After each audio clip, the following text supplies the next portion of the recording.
Dia 208. Juízes, capítulo 10. Depois da morte de Abimeleque, surgiu um homem de Isacar chamado Tola, filho de Pua, neto de Dodó, para libertar Israel. Ele morava na cidade de Samir, na região montanhosa de Efraim, e exerceu as funções de juiz durante 23 anos, quando morreu e foi sepultado em Samir. Depois dele, a vaga foi ocupada por Jair, de Gileade, que julgou Israel por 22 anos. Jair tinha 30 filhos que costumava montar 30 jumentos e que possuíam 30 cidades na região de Gileade. Essas cidades eram chamadas de Avote-Jair, nome que conservavam até hoje. Quando Jair morreu, foi enterrado em Camon. Então, o povo de Israel voltou a fazer o que era mal aos olhos do Senhor e voltou a adorar os Baalaíns, Asterote e os deuses da Síria, de Sidom, de Moabe, os amonitas e dos filisteus. E visto que deixaram mais uma vez de seguir e servir ao Senhor, ele ficou irado com Israel e permitiu que fosse atormentado pelos filisteus e pelos amonitas. Estes povos começaram neste mesmo ano a maltratar os israelitas. Durante 18 anos, oprimiram todos os israelitas que ocupavam os territórios do leste do rio Jordão, em Gileade, na terra dos amorreus, para guerrear contra as tribos de Judá, Benjamim e Efraim. E Israel foi ficando cada vez mais angustiado. Finalmente, os israelitas chamaram o Senhor, dizendo: Socorro, Senhor! Pecamos contra o Senhor, pois deixamos de servir ao nosso Deus para servir a deuses falsos. Mas o Senhor respondeu: Não livrarei vocês dos egípcios, dos amorreus, dos amonitas, dos filisteus, dos sidônios, dos amalequitas e dos maonitas? Houve alguma vez que clamassem a mim que eu não os livrasse? Apesar disso, vocês me abandonaram para servir a outros deuses. Por esta razão, não os libertarei mais. Vou pedir socorro aos deuses que escolheram, eles que tirem vocês dos seus apuros. Mas os israelitas disseram ao Senhor: Nós pecamos. Faça conosco o que o Senhor achar melhor, mas livra-nos só mais uma vez. Então eles destruíram os deuses estrangeiros que haviam entre eles e serviram somente ao Senhor. E o Senhor já não pôde mais conter a sua compaixão por causa da angústia de Israel. Os exércitos de Amon tinham sido convocados e acamparam em Gileade e faziam preparativos para atacar o exército israelita, acampado em Mispa. Em certo momento, o povo e os oficiais de Gileade lançaram um desafio. Quem começar a batalha contra os amonitas será o líder de todos os que moram em Gileade.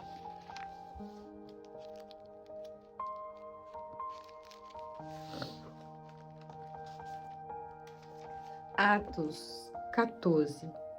Em Icônio, Paulo e Barnabé foram juntos à sinagoga, como de costume, e pregaram com tal poder que muitos creram, tanto judeus como gentios. Mas os judeus que desprezaram a mensagem de Deus despertaram desconfiança contra Paulo e Barnabé entre os gentios. Apesar disso, eles ficaram lá um longo tempo, pregando corajosamente, e o Senhor dava prova de que a mensagem deles vinha mesmo de Deus. dando os dois o poder de fazer grandes sinais e maravilhas. Mas o povo da cidade ficou dividido. Uns concordavam com os líderes judaicos e outros apoiavam os apóstolos. Quando Paulo e Barnabé souberam de uma conspiração para provocar uma revolta de gentios e judeus e seus líderes contra eles para matá-los e apedrejá-los, fugiram para salvar a vida e foram para as cidades de Licaônia, Listra, Derbe e a região próxima e pregaram a boa nova por ali. Enquanto eles estavam em Listra, encontraram um homem paralítico dos pés, aleijado desde o nascimento, e por isso nunca tinha andado. Ele estava ouvindo Paulo pregar. Quando Paulo olhou diretamente para ele e viu que ele tinha fé para ser curado, disse em voz alta: "Levante-se e fique em pé." O homem pulou sobre os pés e começou a caminhar. Quando a multidão que ouviu Paulo viu que ele tinha feito, gritou na língua lacônica: "Estes homens são deuses que vieram a nós em forma humana." A conclusão deles era que Barnabé era o deus grego Júpiter e que Paulo, por seu principal orador, era Mercúrio, o sacerdote do templo local de Júpiter, situado na frente dos portões da cidade. Trouxe carros cheios de flores para eles, oferecendo bois em sacrifício à porta do templo diante do povo. Mas, quando os apóstolos Barnabé e Paulo viram que estavam acontecendo, rasgaram suas roupas e correram para o meio do povo, gritando: "Homens, que estão fazendo? Nós somos simples seres humanos como vocês. Nós viemos anunciar a boa nova para vocês, abandonarem a adoração dessas coisas sem valor e passem a orar ao Deus vivo que fez o céu, a terra, o mar e tudo o que há neles. Nos dias passados, ele permitiu às nações seguirem os seus próprios caminhos, mas Deus nunca ficou sem testemunho. Sempre houve as coisas que lembravam a existência dele, as coisas boas que ele fazia, tais como mandar a chuva do céu e boas colheitas no tempo certo de dar a vocês sustento com fartura e um coração cheio de alegria. Mas, mesmo assim, só com muito custo, Paulo e Barnabé conseguiram impedir que o povo oferecesse sacrifício a eles. Todavia, chegaram de Antioquia e de Icônio alguns judeus que mudaram o ânimo do povo. Eles apedrejaram Paulo e o arrastaram para fora da cidade, pensando que estivesse morto. Mas, enquanto os discípulos rodeavam Paulo, ele se levantou e entrou novamente na cidade. E no outro dia partiu com Barnabé para Derbe. Depois de pregar a boa nova ali e de fazer muitos discípulos, eles voltaram a Listra, Icônico e a Antioquia, fortalecendo os discípulos e encorajando-os a permanecer na fé. Eles animaram todos a continuarem na fé, apesar da perseguição, lembrando a eles que deviam entrar no reino de Deus através de muitos sofrimentos. Paulo e Barnabé também nomearam presbíteros em cada igreja e oraram e jejuaram por eles, entregando todos aos cuidados do Senhor em que confiavam. Então viajaram de volta para Panfilha através da Pisídia, pregaram outra vez em Pergue e prosseguiram para Atália. De Atália voltaram de navio para Antioquia, onde a viagem deles tinha começado e onde tinham sido consagrados a Deus para a obra que agora estava terminada. Ao chegar, eles convocaram a igreja e deram um relatório da viagem, contando como Deus tinha aberto a porta da fé aos gentios, e permaneceram lá com os discípulos de Antioquia durante um longo tempo.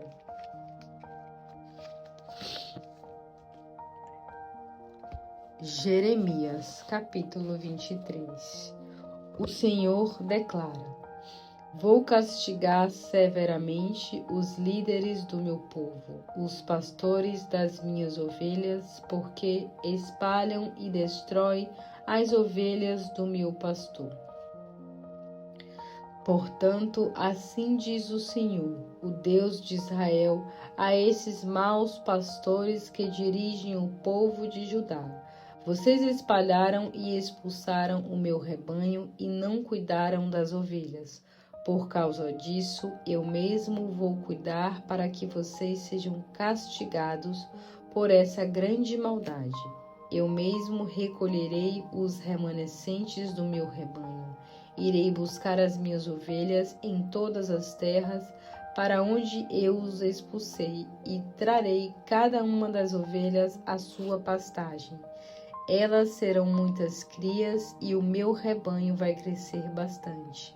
Eu escolherei bons pastores para cuidar das ovelhas e lhe dar alimento. Nunca mais sentirão medo, nem ficarão espantadas.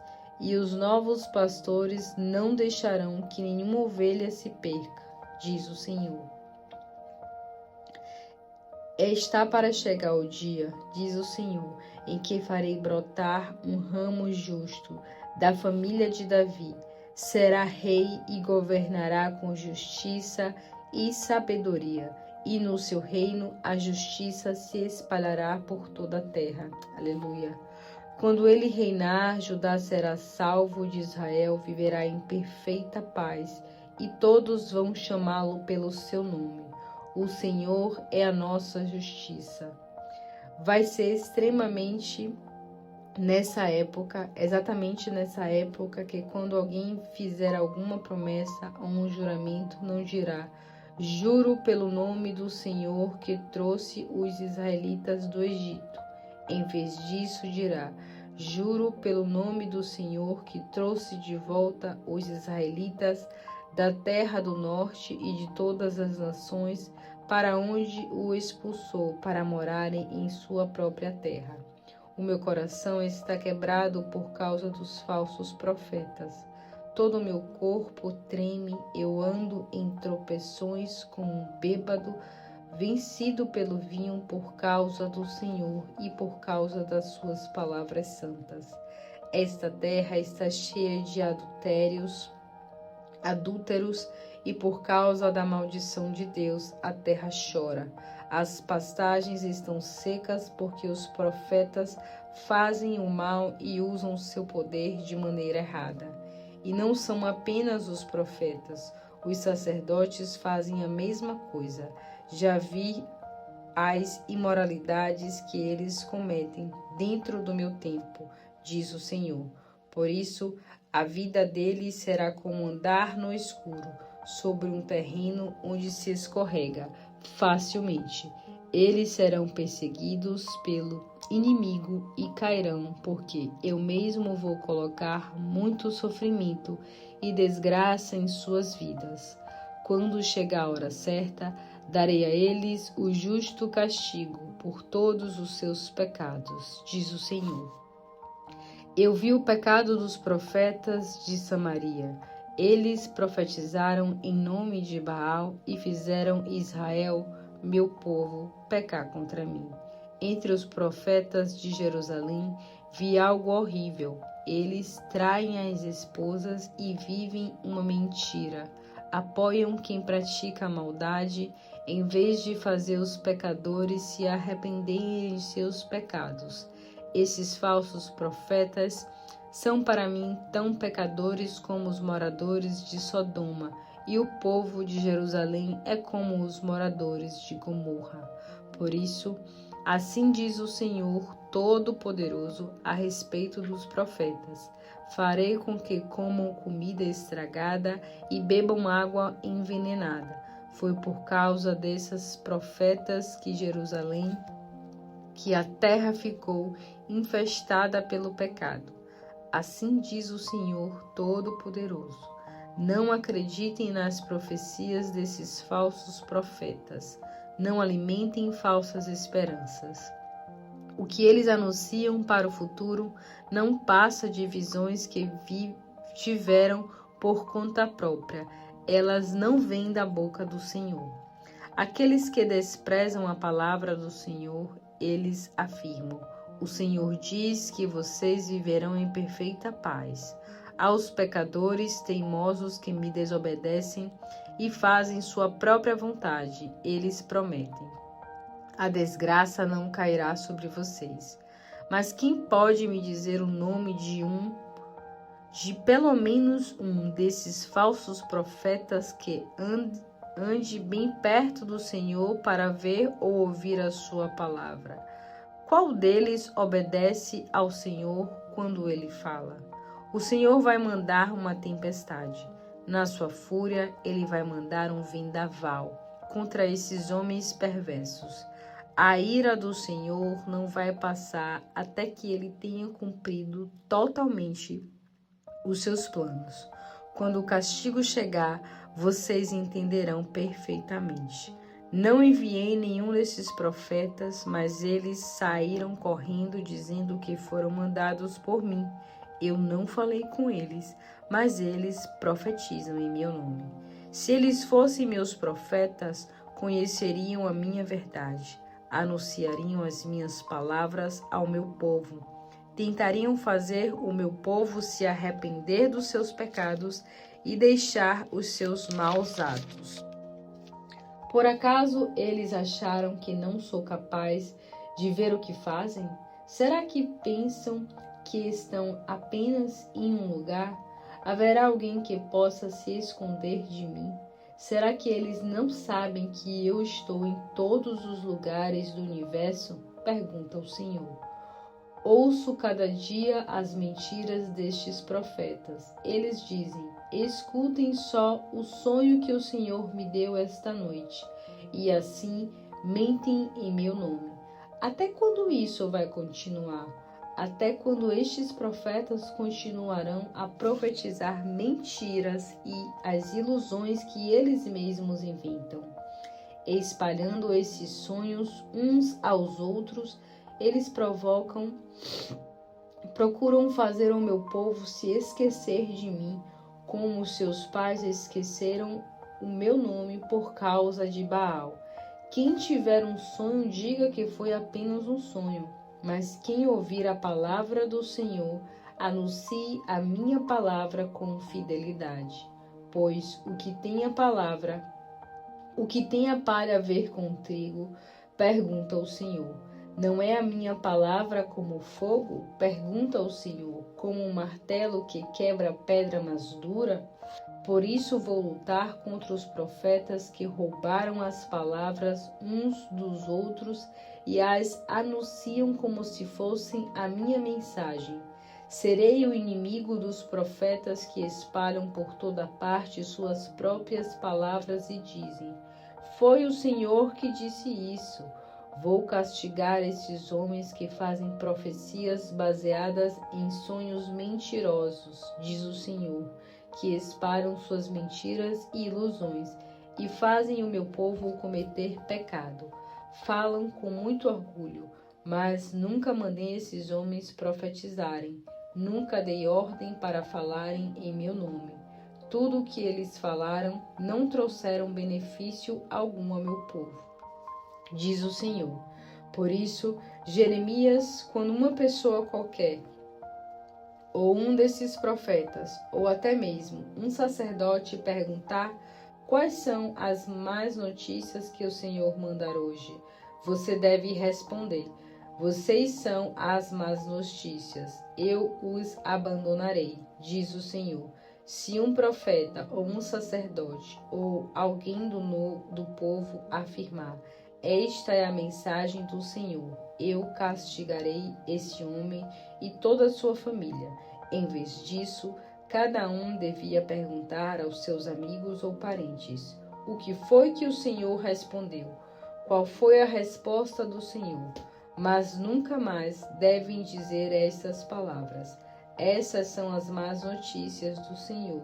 Quem falar assim, eu farei com que o meu castigo caia sobre ele mesmo. Vocês estão torcendo o sentido das minhas palavras, as palavras do Deus vivo, do Senhor Todo-Poderoso, do nosso Deus. Quem falar em Jeremias deve perguntar: o que foi que o Senhor disse? Que resposta ele deu a você? Mas se vocês insistirem em dizer, essas são as más notícias do Senhor para hoje. Assim diz o Senhor. Vocês dizem, estas são as más notícias do Senhor para hoje, depois que proibi vocês de usarem essa expressão. Por isso eu os castigarei. Jogarei vocês para longe da minha presença. Além disso, destruirei esta cidade que dei a vocês e aos seus antepassados. Tragarei sobre vocês a eterna vergonha e a sua desgraça nunca mais será esquecida.